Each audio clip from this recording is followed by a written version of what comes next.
1, 2, 3, 4, 5, season 6. We're rolling on the road. Oh yes, we're rolling on the road.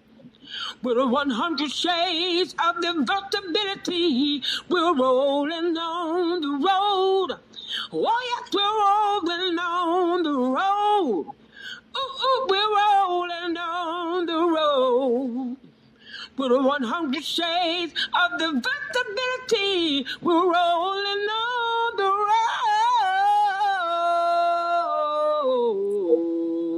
road. Check it away, Cousin Kim. 1, 2, 3, 4. You know what? Sometimes it's so nice. I be wanting to play it twice, but I know everybody don't love it like that, like I do. And it's an updated version too. It is. It is. I cannot believe that it's been 6 years. That's still unbelievable to me. It's been 6 years, and I think it wasn't until year 2 that we ended up with a theme song, and she's been doing them ever since. And then she changes them based off of what we're doing, and if we have certain guests, I'm like, yes. I just love it. Today is Wednesday, March 24th, friends and neighbors, and you are rolling on the road with Dr. Kimberly, and our guest today is Nicholette Driggs. She works at Disability Advocates of Kent County, and I'm going to tell you, we are still in Women's History Month, and we're talking to women who have really created their own history. And this young woman, I tell you, my office is kitty corner from hers, so we're sweet mates. So when you come in the office and you come around the corner, you'll see her to the left, and then you see my artwork and my big face right there. And then here's my little space. So we're, like these, I'm not going to show you on the Michigan map. So, okay, you're like right here. I'm like right there. And the young man who had her job, he was a wonderful young man. We had a great time together, but there was a period of time where there wasn't anybody in your position. So they were interviewing people, and I'm telling you, I saw people coming in. I was like, I don't like them. Nope, I don't like them neither. Then I saw you and your style. Oh my gosh, so she is living life out loud and in color. Like, that's the one I want. Yes, please pick her. I was like this. I had my toes, my nose, and my eyes crossed. I was like, please pick her, because I like her. When we had some run-ins prior to me interviewing at Disability Advocates, like a meet here and a meet there, long time ago. Yeah, we did. And it's one thing to see somebody in public and in venues or at events. It's another thing when they have to come into your home, as I like to say, that's my home. Mm-hmm. And we got to live together. It's like, yeah, she cute and all, but can we live together? That's something different.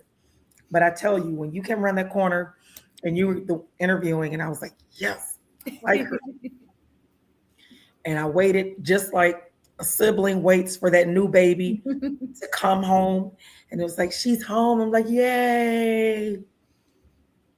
Then I moved in with 30 boxes of plants. And then I said, I knew I really was in love with you. Did I send you my planetarium over there? Ooh, I need an update on how all the plants are doing. Oh, girl, that's a whole show in and of itself. Do you just wake up one day and say, you know what? I like this world. And y'all know I like to use the word dis, because everybody can be dissed. Because there's 1,683 words that begin with the prefix dis. My guest yesterday, what did she say? She felt disrespected. I said, you've been dissed. You in the diss world now.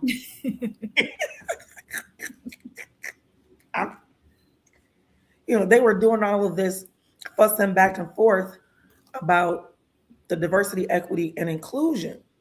And my take on it was, how about instead of starting where we are not alike, let's start out where we are alike.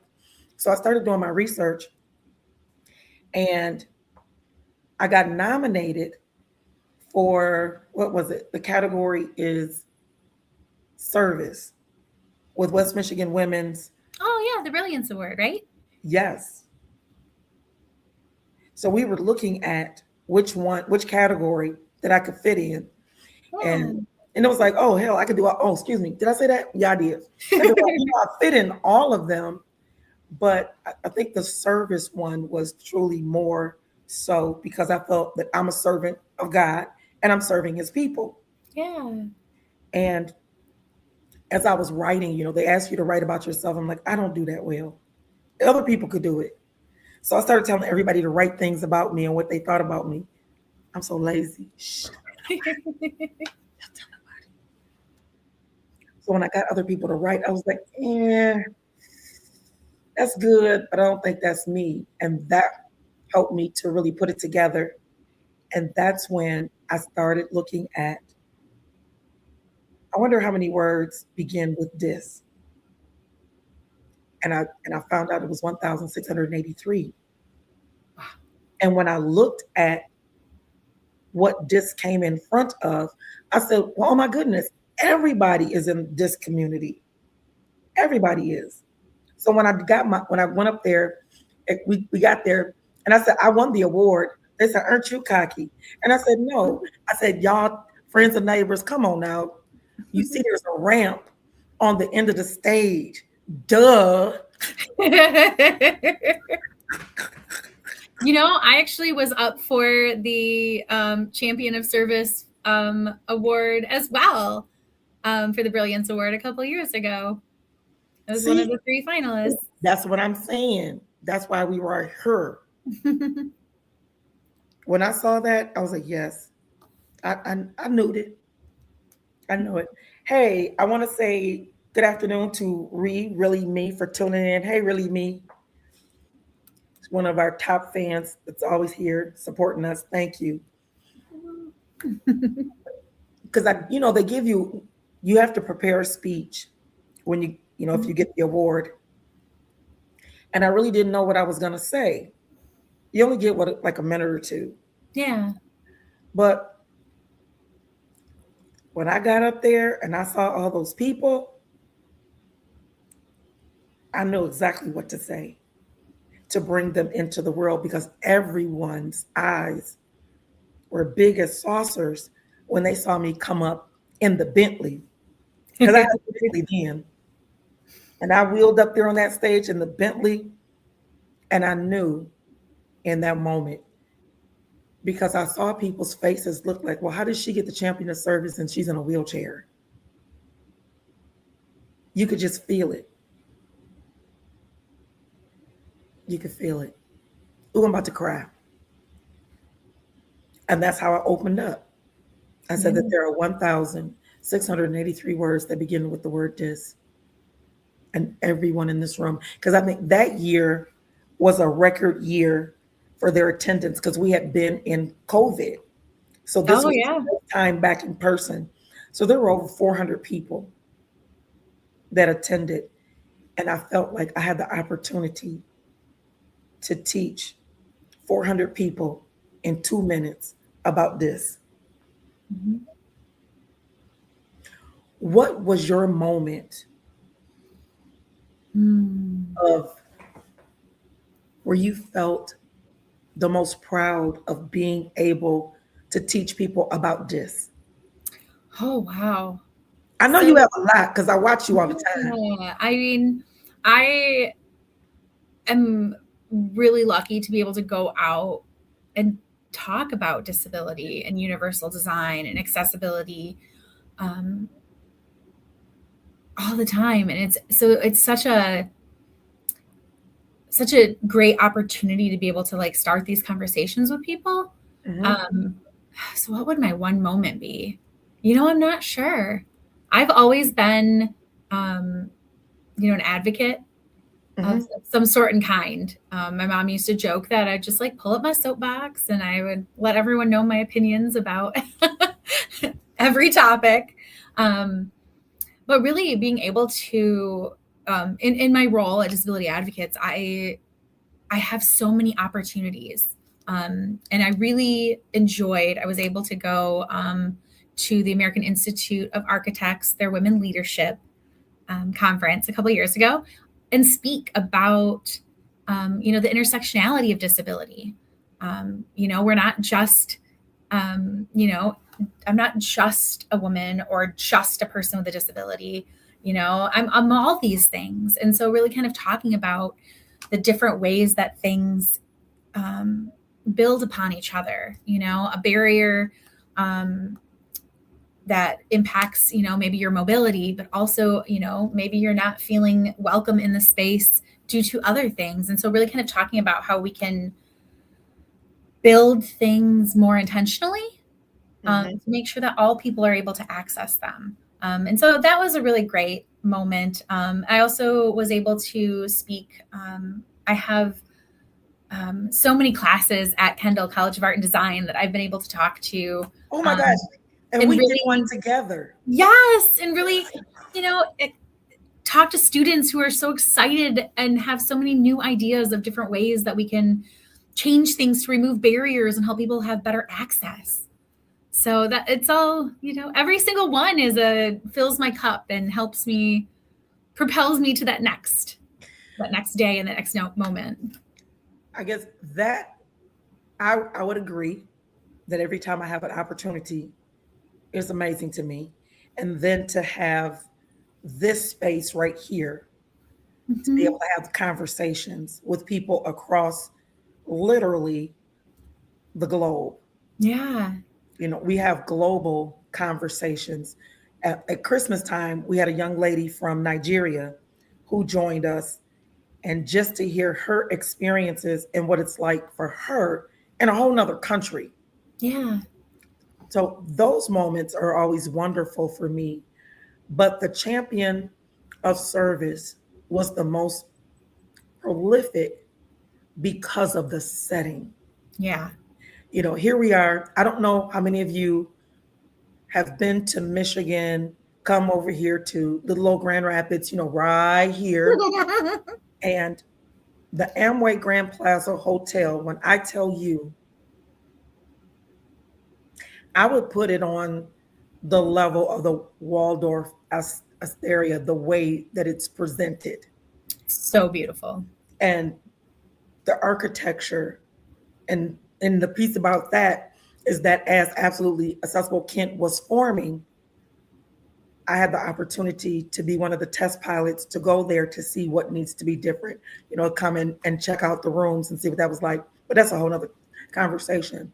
But when you're talking about a black tie event, 400 people in the room who are extremely astute, and you're talking about you're honoring women who are at the very top of their game, top of their game. And these folks have paid $100, for a ticket to get in, to find out who's going to win in one of these categories, and to come on that stage in a wheelchair and educate them in 2 minutes and have that and get speaking engagements from it. Yeah. Because it's like, oh my goodness, it really woke the folks up, because we didn't talk about diversity, equity, and inclusion. Because if you say that piece, then people get on the defense, like we have to recreate everything just for you people. But I'm telling you that this is for all of us. We got a comment. Really Me says, yes, that is true. People do think that because you're in a wheelchair, even though it's just a medical device, that makes you capable of doing anything. I like that. Thank you. And Jess says, oh, thanks, Jess. She said, friends, that is the most beautiful young lady in the world, inside out. So I guess I'll reframe the question, because that was more of the most prolific teachable moment. What has been your most teachable moment? Oh, in regards to accessibility or just in general? Let's start with accessibility and then start with it in general, period, and then go into accessibility.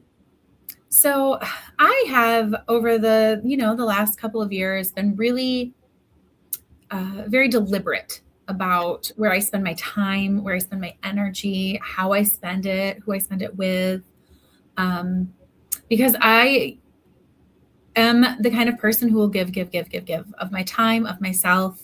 Of her plants and her tomatoes. And so I used to give so much of myself that I didn't have enough left over for me. And so, I had to make the decision that, where do I want to spend my time? What is, because my time is valuable. I am valuable. What I have to say is valuable. And choosing, there's kind of a catalyst, kind of post-pandemic where I was like, what do I want to do? Where do I want to be? How do I want to impact our community? And it wasn't, like a one day thing, but a couple of months of really big soul searching, to really see, what do I want to do? And where can I really utilize my skills in the best way? And so I went, I quit my job. And it wasn't filling my cup in the way that it used to anymore, and really focused on getting back into nonprofit and advocacy work. Because that's what I felt fit best where I needed to be and where my skills would be utilized the best. I agree.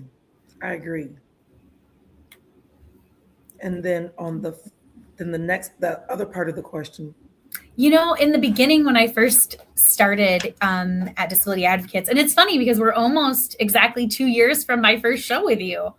When I first started, and I was green, I have always been involved in, advocating for, LGBTQIA and queer rights, advocating for children, advocating for individuals who have had a low income or who are experiencing homelessness and things like that. And so I've always kind of really had those different buckets that I've advocated for. Mm-hmm. But even as a person with a disability, I hadn't really dove into, our history, the history of disability rights, the history of the accessibility movement, and really what had built us to this point. And so when we first start at Disability Advocates, one of the things that with your onboarding is they have you watch the movie Crip Camp. Oh my goodness, that is the best movie. So I'm going to put a pin right there. If you have not seen the movie, it is on Netflix, and it was produced by President Obama and his wife Michelle. They're one of the top producers, of the show. And it makes me proud. It makes me proud to be disabled, to be or diversely abled. It did. I tell you, I felt so proud. Yeah, and I remember, and I've even talked about this recently. I remember in high school, we kind of glossed over it, right? Mm-hmm. Like the ADA was passed in 1990, the end, move on. But I never knew the history that went into it. The fights, the fight for rights. And the fact that, when it comes to civil rights, they're not given, they're earned, they're fought for. Yes, ma'am. And so, as a person with a disability, I had my first surgery at 18 years old. I've had probably 28 surgeries, maybe more, to the point where I've lost count. And so, but I had never really thought of myself as a person with a disability. And it really was kind of embracing that part of my identity and really owning it. I am a person with a disability. This year, I got a accessible parking placard for the days when I need to park closer, the days that my mobility is different. Mm-hmm. And that took a lot to really kind of accept that, because I did come from, even though I came from a space that was so open and welcome for disability, as a society, it can still be very scary. Yes. Yes. You know, you may feel it can be hard when you apply for work to be able to know, like, can I safely disclose that I have a disability?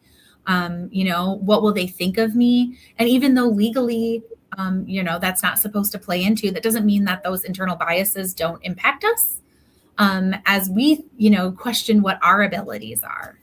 And so, you know, just because I need to utilize a cane some days, it doesn't mean that I can't have a positive impact in our community. It just means that maybe you need less steps at your building. That part. The time is now 20 minutes after the hour. It is 4:20, and you're tuned into Rolling on the Road with Dr. Kimberly. My guest today is my sister from another mister. Y'all get that later.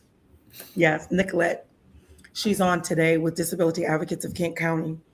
And I want to say thank you to Doretha for tuning in, Shantae Paul, and Yvette Cookie Pinkley. Thank you so much for tuning in. We appreciate you. We can't do this without you. You guys have had us on here for 6 years. Yes, yes, yes, yes, yes. Friends and neighbors, because of you guys tuning in, we have lasted 6 years. I thank you that you continue to push and you ask for the subjects and you're like, hey, can you talk about this? Or you inbox me and say, my friend, can they be on your show? And I'm just like, okay. So today, kudos to our listening audience and our viewing audience. It's because of you that we're here. And we're just talking a little bit about, you know, our disses. And I thank you for sharing your journey. I know for me, I am 60 years old this year, and girl, right. I started I looked at myself yesterday. I said, oh, I'm 60. I'm not 60, I'm 60. Aging is a privilege that not everybody gets. SEXTY, all in caps, exclamation points. Yes, she is sexty. And that's true. You know, we don't all have the opportunity to make it, especially if you have a disc. I mean, I was 47 years old when I actually came into the community. And so that was a major turn for me. But I wanted to go back to, hey, Shayna. Look, that's y'all. There we go. She's tuned in all the way from Bel Air, Maryland. Whoop, whoop, whoop, whoop, whoop, whoop, whoop. Yep. We applaud that. Thank you, Shayna. Yep. I happened to find the applause button. Some people just don't need to know certain things. I'm one of them. Now everything and everybody gets applauded about everything. Y'all, thank you for the hearts. Thank you for all the love. The peace, you know, being 60 and looking back over the last 13 years, because I've been in this community for 13 years now this year. I look at where it started and how far we've come just in Kent County. Yeah. I remember the conversations that started. I think it was almost 2 years of having conversations about absolutely accessible Kent. 2 years of just doing this. Showing up. Some people even saying they didn't think that it was necessary. I think it was only maybe about 5 or 6 of us that had a disability. The other 100 people, okay, maybe it's 25, 50. Seemed like 100 in comparison to us, you know, didn't have a disability. They claimed they had absolutely no idea because it's never touched their life anywhere ever. One of the conversations that came up, when I say initially, one of the conversations that came up was, I think that when you're starting to build sidewalks and doing neighborhoods, or you're going to repair sidewalks, make them wider. Do you know the hands went up like this, the whole room. And I'm looking like, what's the problem? Even the people that were at the table with me had their hands up, livid, because they said, why should we spend that extra money? What's the whole purpose? And you know how Dave is. He likes everybody to be happy in the room. I was like, let me say it. Let me tell you. And it was a thing of, how about you have grandchildren? You want to be able to walk next to your mate, push the stroller, and then have a grandchild on their bicycle as you're coming down the street to go to the park. You need more sidewalk for that. It's not just for those people, because I tell you, all the hands that went up, their sentiment was, why should we have to pay more taxes to get new sidewalks for those people? Well, why should those people have to pay taxes for stuff that they can't access?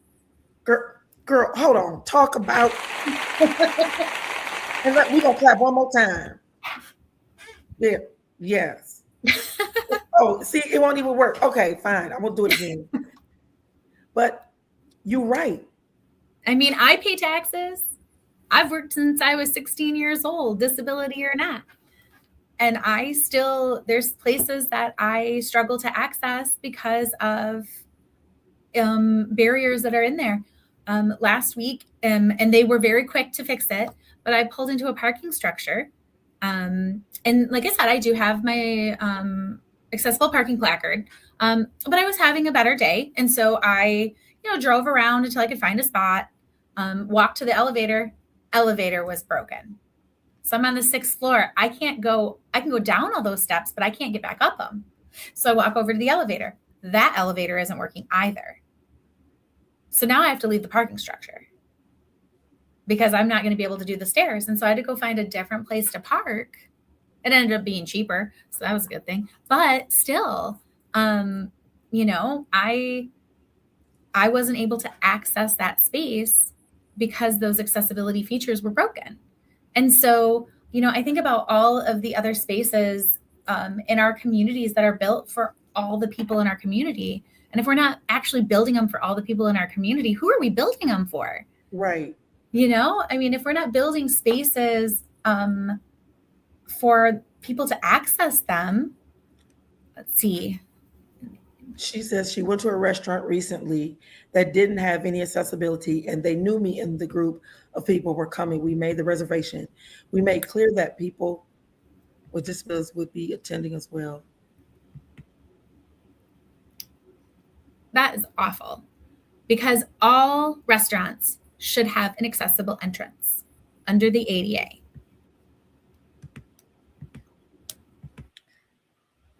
And Shantae says, I'm so sorry. Say thank you both for being willing to share your journeys. Thank you, Shantae. Mm-hmm. Shayna says, wow, I can relate. Yeah. Mm-hmm. So when I tell you,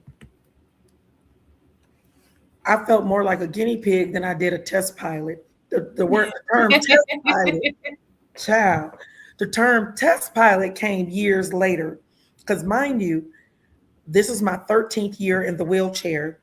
And that was in 2013.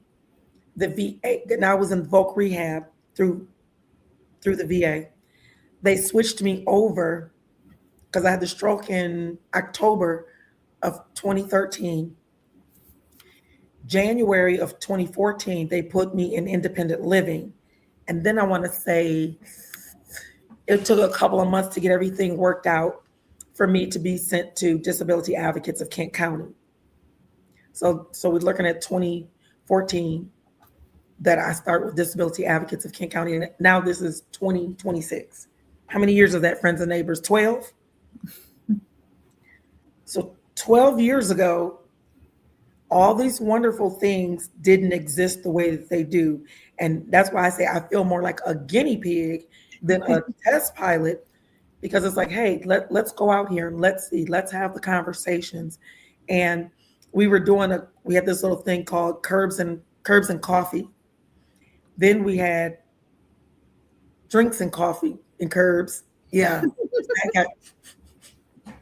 But that built the foundation for the work that we're doing now. And we're celebrating our 8th annual Absolutely Accessible this year. So that means we worked on it 2 years before that. Mm-hmm. So it's 10 years for me with Absolutely Accessible Kent. It's 10 years. Because when we're expanding this year. And so Absolutely Accessible Kent is actually Absolutely Accessible West Michigan. And we partnered with Disability Network Lakeshore and Disability Network West Michigan. And just think that we started out in a little bitty room in the back room of all these different restaurants, because we had some great food, some great libations, and did a lot of talking when we had our evening sessions. But those morning ones, the Curbs and Coffee, I'll never forget. We were at a little breakfast spot on Monroe. Yep, we were on Monroe. They had a front door that sat on Monroe, and I could see everybody sitting at the table. They were right by the door, but guess what? It was not wheelchair accessible. It had 3 stairs, and it wasn't just little bitty stairs. They were maybe 3 inches, 2 to 3 inches high per stair to get in. Mm-hmm. So I said, okay, how am I supposed to get in here? Because I parked right in the front so I could get in.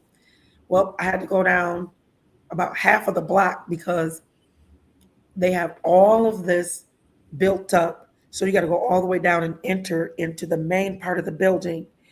And of course, those doors were not accessible. So I had to wait for somebody to come and help me get that door open because their fire doors are so much heavier. Mm-hmm. And so to try to pull a fire door open and get in with your wheelchair, okay, yeah, make some sense. Then I came down the hallway, and then I came around the corner, and the door to get in from that way, they had extra chairs and tables that were stacked outside the door. So I had to wait for somebody to come move all of that so that I could even get in. And of course, I was the go live queen at that time. And I went live from the restaurant. I'm telling you, I think it had like over 400 or 500 views. People were calling the restaurant, you need to change this. This is terrible. Oh, they got shamed. And the hard part, and even it's not generally malicious. They just don't think about it. It's not part, if it's a lot of people, if disability isn't touching them in their immediate life, it's not always part of their conversation. Bless you.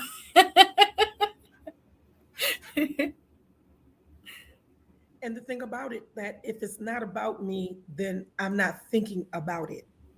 Yeah. And if it's not part of my world, then, oh, well, that's just their problem. We got a comment here. Let's see. It says, wait a minute. Oh, this is a good observation. It says, they asked, so the restaurant where she went to asked if she had a portable ramp. Mm-hmm. There you go. Can you read the statement? Because I can't read that little tiny bit. They asked me if I had a portable Ring With Me Now years ago. I used to have one, but now I'm in a season where I have to take a portable ramp to be able to get into a restaurant. That is really hard. I mean, our public facing organizations should be providing those things. You shouldn't have to carry it with you to be able to get into places. Places should be built so you are able to access them.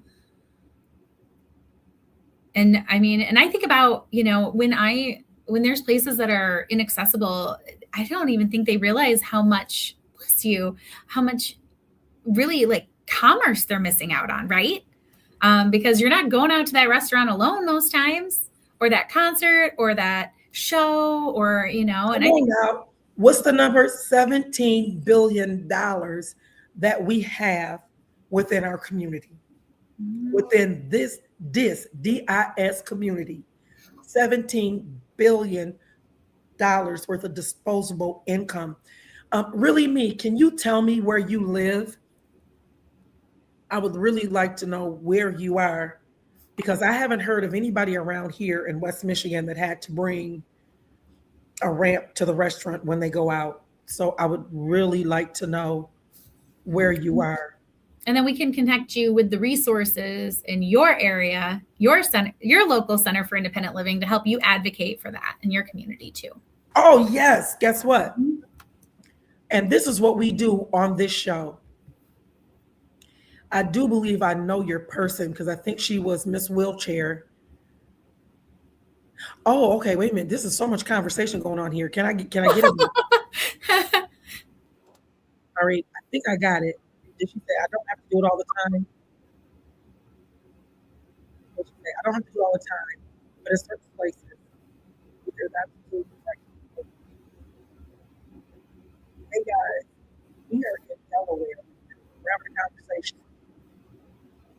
in Delaware because that's where she thank you for tuning in all the way from Delaware.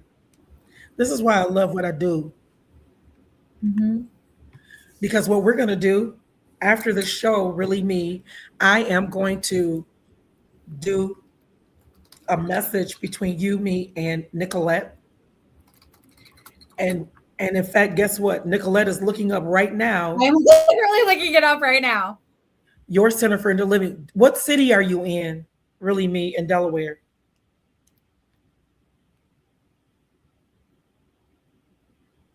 These are the kind of stuff. I like it. I like it. So there's a couple. So there is the Freedom Center for Independent Living. Hold on. Freedom Center for Independent Living. Or in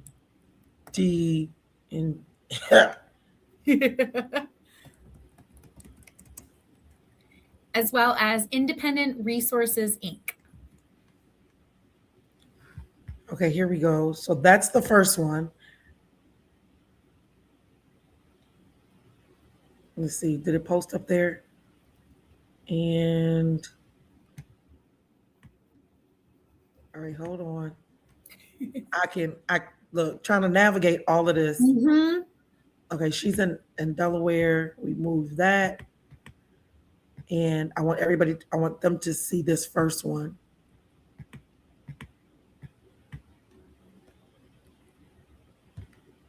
There you go. There's that one. And then what's the next one? Independent Living, Inc.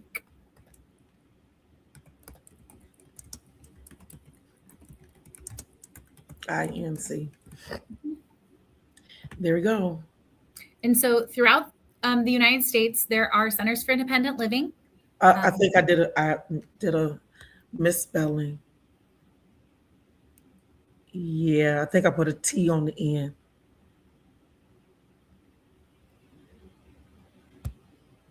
I think so. High current.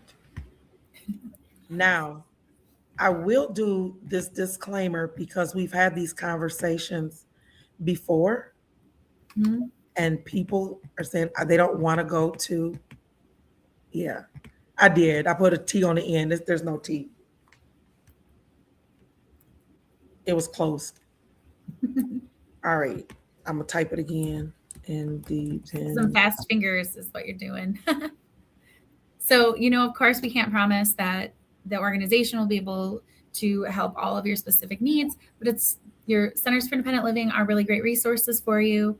There are centers for independent living in every state in the United States. Michigan has 15. 15. That cover every county in the state of Michigan. But there is a center for independent living that services your area in the United States, and highly recommend connecting with them because they're going to be a good point to start for resources in your community. Okay, there we go. I just didn't put the N in. It was anyway. I just corrected my typing. So there you have it, friends and neighbors. You have the ability, if you are in the Delaware area, these are your two that you can reach out to. Now, I will do the explanation which is too cute. We did the show and was referring someone to an independent living center. And they said, I don't want to live there. And I said, no, honey. I said, it's not, you don't live there. I said, that's just what it's called. I said, some call it a independent living center, or some people call it a network, disability network. And I said, it has different names. I said, but it's an agency that's a nonprofit that you can go to and can help you in all the different areas of your life. So you come in and just imagine, what does your activities of daily living look like? So you're an intake person, and I'm sure they'll be just as good as Disability Advocates of Kent County, and the VA, because I'm gonna tell you that the VA does an excellent job with this as well, that they set up a time for you to come in and they do a cognitive walkthrough of your activities of daily living. So they have you start out in the bed, and they'll say, okay, you're in the bed. Is this bed accessible for you? Yes or no? If it's not, then they check it off, and then they type, okay, you need a hospital bed. Then they say, okay, can you get from your bed to your bathroom? And you say no. Then they figure out, well, do you need a walker? Do you need a cane? Do you need a wheelchair? So then check, you're gonna need a wheelchair. When you come into the bathroom, can you get through the bathroom? No. All right, then we need a transfer chair that needs to be in your bathroom that you can transfer out of a regular size one into a smaller. They can consider it like a shower chair that you can use. Can you get up by yourself? No. All right, then we need some grab bars. So they're making this grocery list for you, literally. And I mean, they take it all the way through. Can you hold your toothbrush with your hand? No, because remember, a toothbrush has a thin handle. Mm-hmm. Are you able to grab? Nope, you can't do that. Oh, okay, we're gonna get you an assist. And then she's sitting there, yep, let me look in the book. They got books this thick, and there's several of them, and they go through, all right, so we can get you that. That goes on the list. Next, are you able to toilet well? Well, yeah, but all right, we'll make sure there's some grab bars around the toilet. And then since you have an issue with holding a toothbrush, then you probably need help assisting with wiping. They have a tool that was actually created by a woman veteran that was in the hospital for a spinal cord injury. And she created, I think it's called like the grabber. And you can use it either to hold your toothbrush, your shaver, Mm-hmm. or you can use it for toilet paper. And the VA will tell you, and it's hilarious. They say, pick which one that you want to do it, because don't go from your face to your Also, we can hook you up with a nice bidet. Then you don't even have to worry about it. that piece. Then it's like, can you get in? Do you have a roll-in shower? No. So do you want to take a shower? Or are you going to take a bath? Then it's like, okay, we can get you, there are different types of shower chairs. Either you get one that sits right in the tub, or you can get one that has a transfer bench. So half of it is out of the tub and the other half, is in the tub. All right, can you reach your handles? So, I mean, they take you all the way through from the time that you get in the bed, you're in the bed, all the way through the house, the kitchen. What are your some of your activities that you like to do? And I'm telling you, it's like Merry Christmas. That stuff starts coming. And I was like, ooh, yes. But also connecting to whatever resources that people may need. A lot of what we do at Disability Advocates is actually resource and referral. So, yes. People come in. Shout out to Jenny, Yeah. Jenny Markle. Hold on. We got to clap it up. I'm telling you, she is the guru of the connections. Mm-hmm. She's a good resource. That's for you, Jenny. And, it's been really great because since I've been here, I've been also, connecting people with resources is one of the things that I love to do because there's so much out there. People don't even know what's out there. And so, a single conversation can do so much, right? You just Yes. never know what's going to come out of that conversation. And so being able to help people connect to the resources that they may need, because they're out there. And really talking about, you'd mentioned before with DEIA, that work needs to get done. It doesn't matter how we phrase it. It doesn't matter who likes it or who doesn't. Like, these people exist and they need resources. And so, just being able to connect people is important. You can be disabled, permanently, temporarily, or situationally. I love telling this story that I drove myself in my little Range Rover. Yes, drove myself to the mall. Yep, I go to the mall. I do every now and again. But went to the mall. There was a couple that had twins, and they had packages. So they chose to use the automatic door. They pushed the button, and when the door opened up, I was sitting there.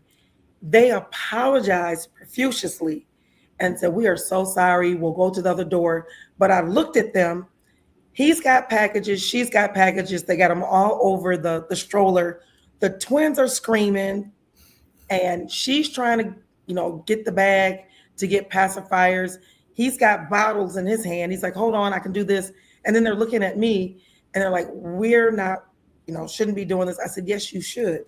I said, "Because right now you're you are disabled. You cannot access, the door the way you need to." I said, "This is what we call, universal access. That means everybody can use it regardless of their ability." And I'm telling you, they both just broke down crying because they were just so frustrated.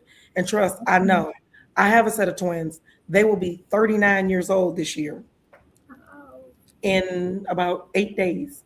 Yep, in 8 days, they're going to be 31. No, their birthday's on the 31st. Jesus. And I was there. So what am I talking? It happened. Yeah, they're going to be 39 years old. Can you believe it, friends and neighbors? Woo. Time flies. And I mean, really, anybody can use any accessibility features except for the parking. That's the only thing you can't use. That piece right there. Nicholette, how many times have people looked at you cross-eyed when you've used your placard and you get out of the car and you're walking? So I've only used it once so far. And everybody was pretty cool about it. But I often I use a cane occasionally, and I will get like, "You're too young for that." And it's like, connective tissue disorders do not care. Just disability hits people at any age, at any time. It's the only minority group that you can join at any time of your life. My Lord, let me tell you about it. And so even though I've had disabilities my whole life, it's something I was born with. It wasn't until I was 40 that I got diagnosed. And so it was a pretty long journey to a diagnosis for me. And so I spent a lot of time, and like I said earlier, a lot of biases, like internal biases. I'm not disabled enough, right? Like, my disability doesn't impact me the same way other people's do. So I'm not as valid. And those are things I think a lot of people with disabilities go through. That is, wow. The time is now 48 minutes after the hour. It is 4:48 p.m. And you're tuned into Rolling on the Road with Dr. Kimberly and Nicholette. I'm telling you, we could talk about this for the next 2 hours. We really could. We really could. I do know that the show gets aired on GRTV 25. And so I try to stay within my hour, but they are so kind. If we go over, they play my show in its entirety. I mean, after 6 years, after 6 years, hey, look, they're just like, "Oh, that's just Dr. Kimberly." Good. And I love to hear the staff say, "You know what? I was just watching your show. We were playing it here in the studio." And I was like, "Really?" They're like, "Oh, yeah, we're always playing your stuff." Especially Phil Towers. He was like, you know, that was a really great Oh, show. we love Phil. And I said, you saw my show? He goes, oh yeah, we see the show around here all the time. And that's, I appreciate that. So if your time allows and you can go a little over 5 o'clock, that I don't want to just abruptly stop this conversation. Yeah. It is getting really good. Because we're really getting into the nitty gritty, you know, of the piece that doesn't get talked about a lot. And it is, am I dissed enough? Or am I dissed too much? You know, is this too much or not enough? Doesn't that sound good? I like that, because I did an interview a few years back with TV8, and it was about my art prize piece that's by my office. And I love the way they did the opening for the show, as they were saying, hey, and our next story coming up is about an art prize artist. And when she says, you know, this is not me, it is not bad English that Dr. Barrington is using. Tune in to the story coming up next after the commercial. And I was like, look at me. Yeah. And for me, I felt that I was, and I used the word crippled, that I was more crippled when I was walking around than I ever have been rolling around in my wheelchair. Oh. Because I was crippled by that head talk. Because I did have, you know, PTSD from being in the military. I was sexually and physically assaulted while on active duty, you know, and I got, you know, discharged, you know, for that. So just to start out with PTSD, that was extremely crippling on so many levels, because of the way that everything happened. Yeah. And I felt that I couldn't get the services that I needed because I'm not like other people who are disabled. This is just, you know, a mental thing I go through, and I have anxiety, I have depression, and that's not really, you know, qualify me to be disabled. But Lord have mercy, Jesus, all these years later, we know that it's just as disabling as being in a wheelchair. Yeah. Or having a connective tissue disease, or having MS. Well, and, you know, as a young woman, you know, I didn't want people to think that I couldn't do the work, right? And so, you know, I'm working 40 hours at one job, 20 hours at another job, going to school, and still like dealing with my health conditions, but, you know, and trying to like hide them from my employer, because I didn't want them to think like, oh, she's unreliable, or, you know, my body's unreliable. I'm not unreliable. My health can be, but that doesn't mean I am. And so that can be hard. I really struggled with pulling that apart. You know? Just because I have, and my, you know, my disability is dynamic. Like I said, some days I don't, it doesn't impact me in the ways that it does other days. But, you know, sometimes I have to take a full day just to recover from my exciting week. And those are the things that people don't see. Days where we can't really get out of our jams, you know? And so I've really been, like I said earlier, on a journey of really accepting myself, where I'm at and where my abilities are at and what I can do right now. Because that's all we can do, right? Right. You know, and really see where I can use and do the things that I want to do, and really taking the time. So, you know, I focus on things like, I've got a long day today and I have a long day on Friday, so I don't work tomorrow. Right. That time for me to rest, to be able to do the things I'm doing today and the things I'm doing tomorrow. And that's the piece that I learned very, very quickly, that, oh yeah, I just don't have the bandwidth for that. And then the most difficult piece has been this last 6 months. So was that October, November, December, January, February, we're now in March. So this is my 6th month not being able to come to the building, but still working. Yeah. And even, you know, at home saying, all right, I'm at my bandwidth with this today. The only thing that I'm doing is getting my fluids from the refrigerator and going to the restroom, and I'm in the bed. That's where I am, because that's all I have the capacity for. So I turn my ringer off, and of course, you know, everything is an emergency for everybody. And you didn't answer the phone, you didn't answer the text, and I don't feel guilty anymore. I used to feel like I got to answer every call, I got to do everything.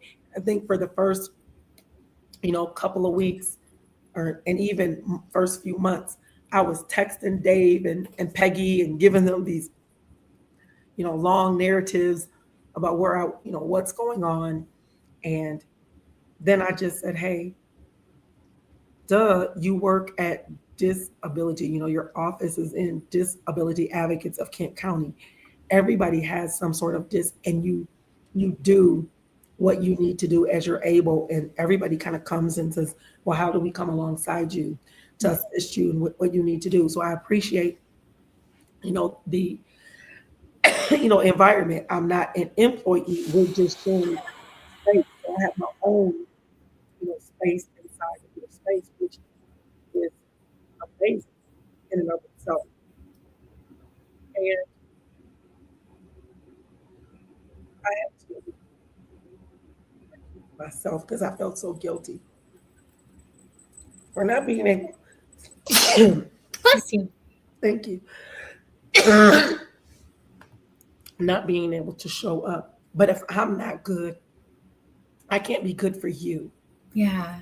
You know, that's been the most difficult. And, you know, just saying, you know, before the show, what I struggle with every single day. Yeah.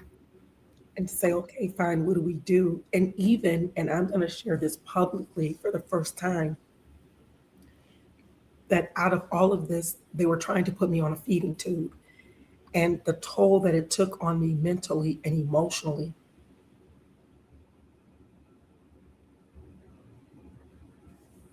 That my body is not doing what it needed to do for me. Yeah. That just, you know, it's not doing what it needs to do. And then aging. Yeah. With this, just all crumpled together. And it's one of those things that you can't just pick up the phone and say, hey, this is what's happening, you know, with me.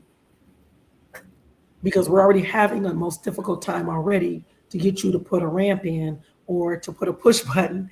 So do I expect you to understand that I'm aging with this, that I'm not able to eat the way I need to? Then it affects my blood sugars. And then the nutritionist is saying, okay, you need to be on a feeding tube because your inability to be able to eat directly and your blood sugars are directly related to your nutrition. Yeah. And just having to navigate that and being an advocate. So now, instead of having to advocate for somebody else, I have to put my best wheel forward and advocate for myself. And I think that can be so much harder than advocating for others, right? It's so much. I think it's like cleaning your house. You can go over to your girlfriend's house and scrub that thing, but then you come home. High five me, please, right there. Come on, give it to me right there. Give it to me. Yes. And I think that's the same for advocating, right? It's so much easier to fight for someone else. And so a lot of times, even when advocating, you know, advocating in the medical realm is hard. It's hard. And one of the things that I actually gave myself permission to do, and it was the most liberating thing, is you can fire any of the doctors that don't listen to you, that don't make you feel seen. Girl, wait a minute. Hold on. You know what I'm about to do, right? You know what I'm about to do. You know what I'm about to do. And that's the piece that I loved about all of this to begin with. Because then the other thing that is happening to my body, one, because of my disability, being in the wheelchair, and then two, with aging, has been this osteoarthritis and how it's affecting and settling in my body. and then being one-sided. Yeah. That I've had to, the overuse of my right side. I had tears in my rotator cuff, and I'm not talking about just most people it's just a tear here. No, it was torn here, back there, and around there, and then having neuropathy, and then with my cervical pinching on the nerves in my neck that's affecting the right side. I'm telling you, this has just been a journey. All of this, in the last 6 months, on top of I had an aggressive breast cancer. And in August, they were saying, okay, we're going to do surgery and then to have to deal with that. Mm-hmm. So that takes us back a little bit, more like 7 months. So this really has been, when it comes to, health and having to navigate through all of it. And what I ended up doing is saying, hey, look, I prayed. I said, Lord, I need somebody that can come alongside me. I said, number one, I need somebody who knows how do I naturally help myself with a lot of this, especially, when you say cancer, this is my third bout, with cancer. So here you go. You see it, friends and neighbors, 5 head surgeries to remove all the cancer that was there. Then I had thyroid cancer, and I'm like, come on, a heart attack, a stroke, and some other surgeries, just unbelievable.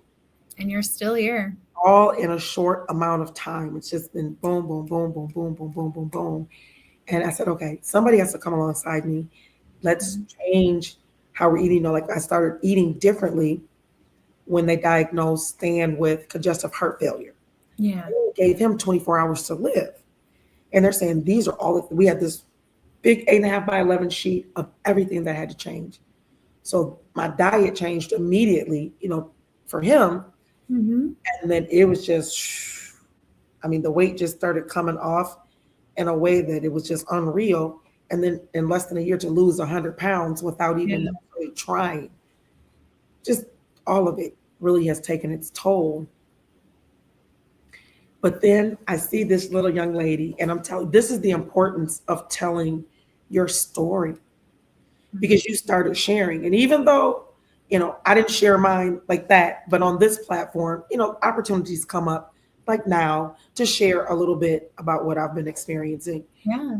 But to see you and you're sharing your story, what happened today in real time. And maybe you're in your jammies when you're having this conversation, you take this picture and you show yourself, you show your plans and things that you're doing. It's so encouraging. I want to say that to you.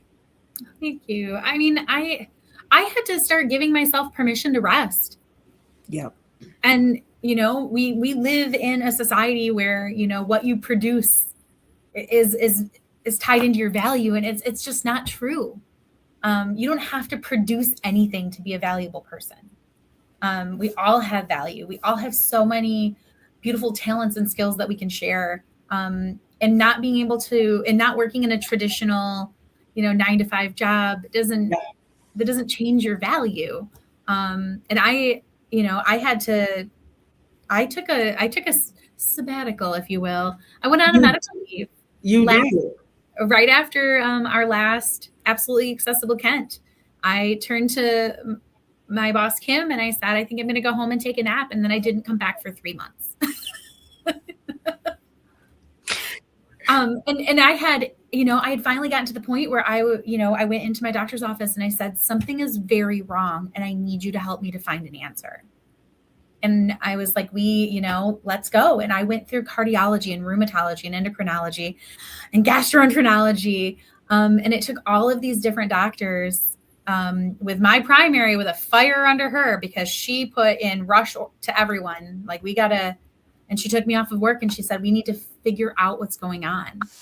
And so I hope that, anybody dealing with complex medical issues has a doctor who is fighting in their corner for them. I'm going to tell you, I'm going to shout out Cindy Fierstein. That is my primary care. And she has been doing the same for me for the last, actually now, when we think about it, when you include the breast cancer, that has been 7 months, 8 months, that she has been right there, and I have appreciated it. And then when they were making it mandatory for her to sign off for me to get the feeding tube, that was just a couple of months ago. And I just said, I'm not doing it. And I cried. I mean, I sat there in her office and she looked at me. I looked at her. She turned her chair. I'm in my wheelchair. She puts her hands on my legs like this, and we're like this. What do you want to do? Damn it. And I just looked at her and I said, I don't want a feeding tube. And I said, I feel like a failure, that, I'm failing my body. I'm failing myself. And I mean, I just said this through all these tears. And I said, I have come through too much for, this whole nutrition piece to get the best of me. Mm-hmm. But there's also no shame in having a feeding tube if that's what your body needs for you to have nutrition. But it's your decision to make what you need for your body. And I really felt bullied. But what I did was on August 15th, I said, Lord, I need you to send some folks that are going to come alongside me and help me through this. I want to know, what can I do to deal with it naturally? What's out there. And big shout out to Robert Johnson, soon to be Dr. Johnson. Yay. And he's great. Great. And he showed me so many things. And so I started writing out, my first 100 days and what it looked like, making those changes and using things naturally. I came off of about 6 pills that, they just kept treating my symptoms without ever finding out, okay, what is going on? What's wrong? It's like, oh, you got these symptoms, boom, we're going to give you a pill. And to now be able to do it daily, dealing with it, daily on a natural basis and looking for the solution and the problem versus just addressing symptoms was major. Mm-hmm. Was major. And the other thing was having him, because I feel like it's the same thing when you go to the doctor, it's going to the car dealership or going to get your car repaired. If you're a woman, that they're going to quote you a different price than they would if a man came in and did it. There is a lot of bias. And I'm coming in a wheelchair, so I'm Black, I'm a woman, I'm coming in a wheelchair, and I'm a veteran. And they're just like, oh. And I'm like, nope, I got a whole entourage with me. Whole entourage. And it was amazing that when I had to get the day that we went for the breast, I had Peggy. So yes, shout out to Peggy, who's there, who's in the office. She showed up. Johnson showed up, and a couple other people. They were right there. We want to hear what you're saying, because you might get a little bit too emotional about what's going on. So you have other people that their job is to listen and to hear and to advocate on your behalf. Mm-hmm. So I have really been pushing that for folks to say, hey, take somebody with you. Yeah, and you do have the right to have someone be in the room with you. Mm-hmm. Because they'll tell you, no, they have to wait out there. No, they don't. Nope. I want somebody else to hear what's being said to me. And then we can go back and make an informed, number one, an informed and an intelligent decision about what should be next with my health. Yeah. And there's a good push right now. And I think it's because we're realizing that women were not included in medical studies, in all medical studies. No. We weren't, how women experience pain is different. And Mm-hmm. so we're not, also women are more likely to have chronic pain conditions, yes, as well as non-apparent disabilities. And so, part of, I deal with chronic pain. And that can be really challenging because my pain scale does not start at 0. Girl, how about when they say, they show you the little faces. So they have the little faces. This is 1 and this is 10. Where are you? I said at a 12. Right. Like I'm starting at a 9 starting at a 6 every day. And, so, you have to be able to think about what your own needs are. And so when you go into a doctor's appointment, have a list of questions, have a list of what, what's going on, even the weird things. It turns out that one of the symptoms of the connective tissue disorder I have is hiccuping. I hiccup all the time. Oh my goodness. Hiccup for 10 minutes. Wake up in the morning, I hiccup for 20 minutes. And I just thought that was some sort of weird quirk I have, but it's actually part of my connective tissue disorder. And so it's, just really making sure that you are aware of what's going on in your body. Sometimes you can be way too aware of it. I had a heart monitor on for a little while because I have dysautonomia, which is a condition where your autonomic systems are dysregulated. And so, I can have like lightheaded and dizziness. Sometimes I can't, my body temperature, I'll have hot flashes, cold flashes, and so a lot of other things like that. And so they put me on a heart monitor. And so when you're on the heart monitor, you're supposed to push the button every time you feel something. And so they're like, well, almost every time you push the button, it was when your heart had an extra beat. And so other people, most people don't notice it, but because I was so hyper aware of everything going on in my body that I was noticing it. And she's like, it's totally fine. It's completely normal. Like I said, most people don't even notice once in a while when they have an extra beat, but you notice it and you think about it. And so then I'm like, am I having a heart attack? Am I, and so you get worried. My grandpa passed away from congestive heart failure. He had the same kind of heart, just like Stan, where he was totally fine 1 minute and gone the next. And so, I worry about those things, and so I make sure that when I go in that I know what I'm concerned about. But I've been in there a few times where it's just, I just go in there and cry and ask for help. And I got that. I think that's really what got to the point where I had finally had enough, where I was like, I need something to change. And interestingly enough, I had seen the doctor who ended up diagnosing me. I had seen him probably 6 years ago when he was new. Yes. And I did not receive the same level of care the first time around. And so when I had come back, because I was like, all right, everybody's saying this office is doing a great job, he apologized and said, I've learned so much. And so, I think it was really important. And I felt so seen that he was taking responsibility for not being as informed as he was, That's a big deal. That is a big deal. When I saw the GI doctor, we had a coming to Jesus conversation. Mm-hmm. He says, you didn't do the manometry test. And I said, well, it goes down your throat. So they have a tube that's this thick. Can y'all see that? This thick. Yeah, there. Right. Okay, put it on my forehead. That thick. And when you can't swallow like me, and you have all of this erosion from acid reflux, to put something in there, it was like she got it down and my body immediately, I threw it all back up. Oh, I said, no, we're not doing this. No, we're not doing it. And then again, feeling like a failure because I can't do the test that you need in order to diagnose, but everything about it. So what I said to him was, the empirical data shows that I have slow motility.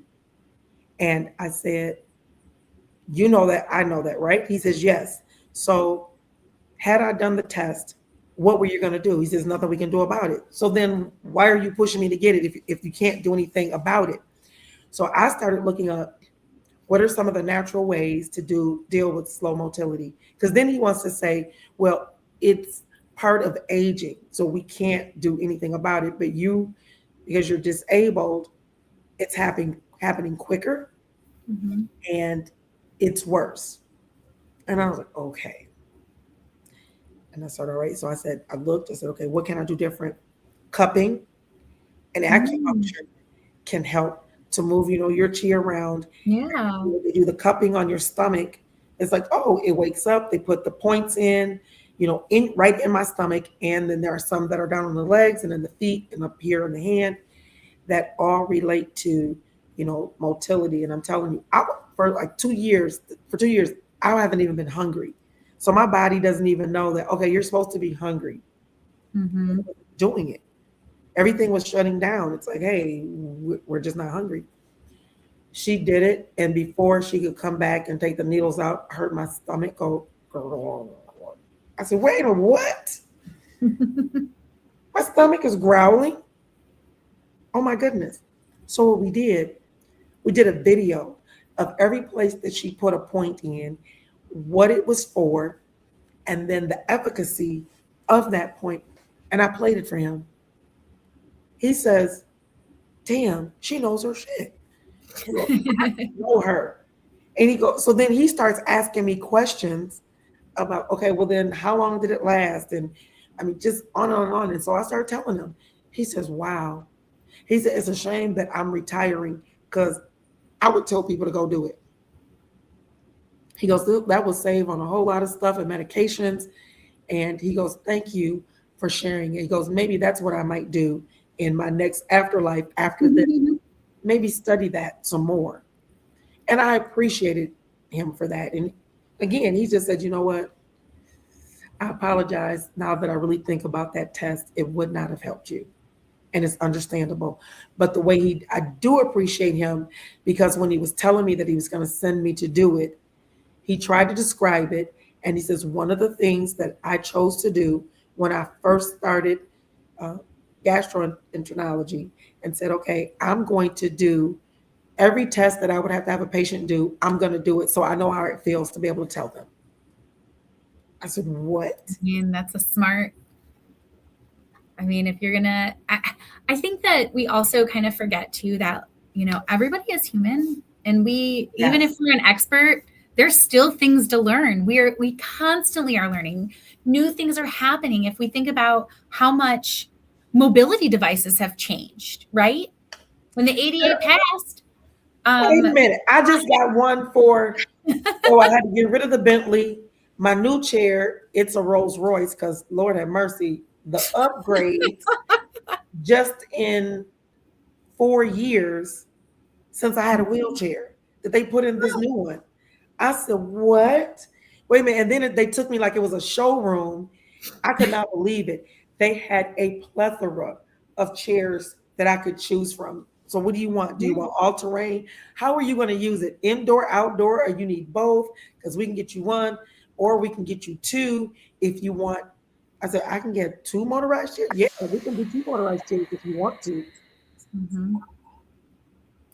Yeah. And so like just the being open to new ideas. Mm-hmm. And, I think I kind of compare it to cell phones, right? Because cell phones came out around the same time the ADA was passed. Yes. And we think about how much have cell phones changed since 1990.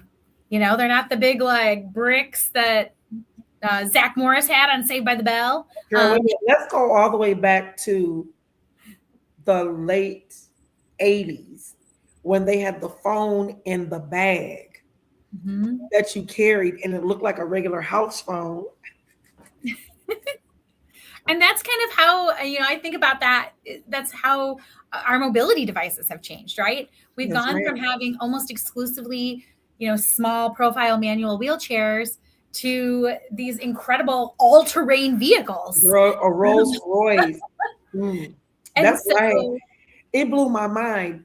One, I cannot wait to put the whole video together because, of course, I did the video with the funeral and playing taps. Oh, hold on. Wait a minute. I got to salute her. And then I have this. Where is it? Left right here. There it is. Dr. Kimberly's Bentley took the tag. Oh, pumpkin. Yes.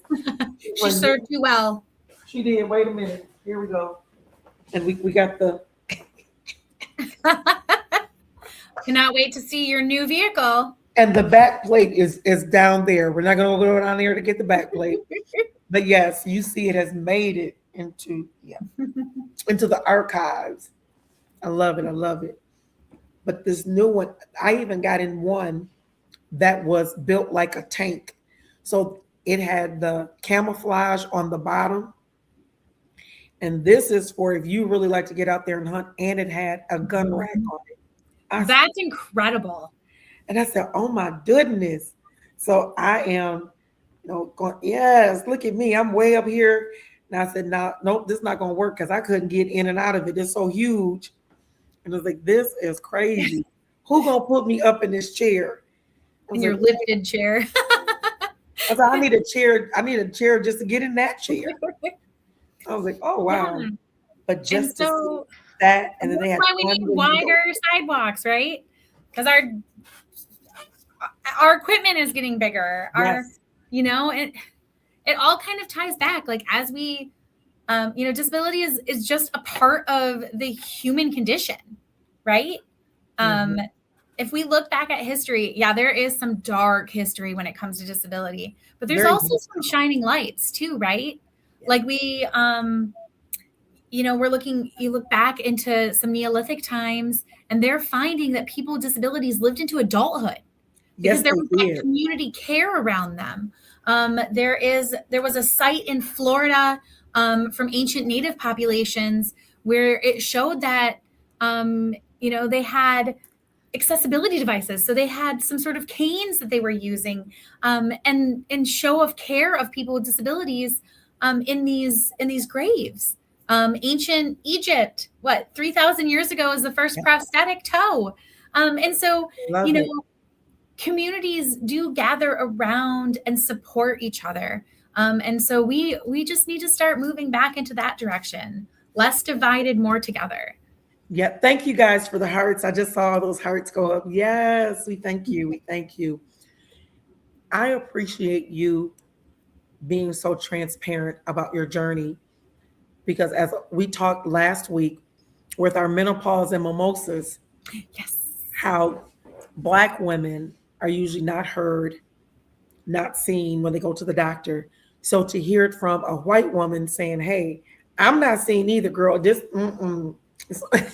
So we can just say maybe it's a woman issue and not necessarily a color issue when it comes to, going to the doctor, saying what's wrong with us. We had one viewer that was having issues as it related to them going through menopause. They were going through menopause early. Yeah. And describing all the symptoms.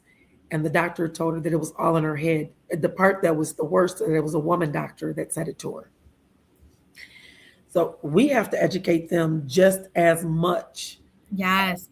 I had my OB-GYN had moved on to a different place. And so I had a new one. I had already I have stage 4 endometriosis. And so like I said, my first surgery was at 18.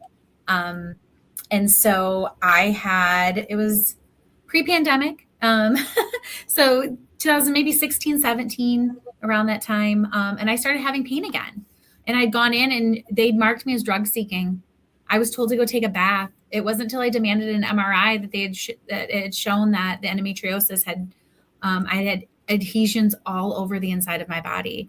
It had infiltrated my intestines. It was on my diaphragm. And the whole time I was being told that it was just in my head to just go all women have pain was what I was told with periods. And it's like, no, actually you shouldn't be in the fetal position on the floor. That's not normal. Who are you telling? And so, but I do want to go back to what you were saying. It is, in general, women are less listened to. We do, but Black women do face higher discrimination when it comes to the medical field. They have much higher maternal mortality rates, and it's the lack of education. For so long, the racism that was within our medical field, people of color didn't feel pain.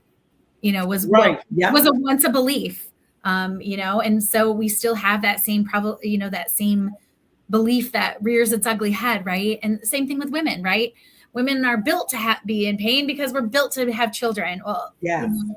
Yes, everyone is built to experience pain, but that doesn't mean that our pain is less, or that we can, we don't need interventions to help with it. And so finding, like we said, finding those right doctors, finding those people who listen, advocating for yourself, knowing your own body, and also giving yourself the grace to have a body that doesn't do what you want.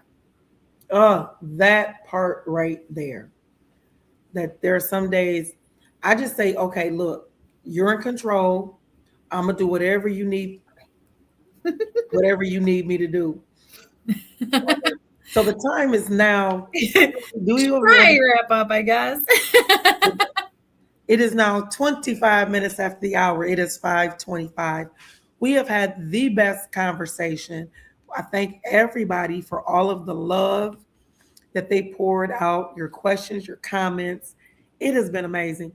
We still have a few more days left of Women's History Month, creating her story. And I think we'll be in New Orleans on next Tuesday. So hopefully it's all sunny and warm. Thank you, Nicholette, for taking the time out to talk to us, tell us your story. And your plant.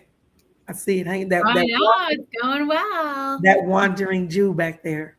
It is always a pleasure. Thank you so much for having me. I love you. Yes. Back at you, Dr. Kimberly. Look, I do like that. Yeah. Okay. There we go. I appreciate you. We'll speak soon.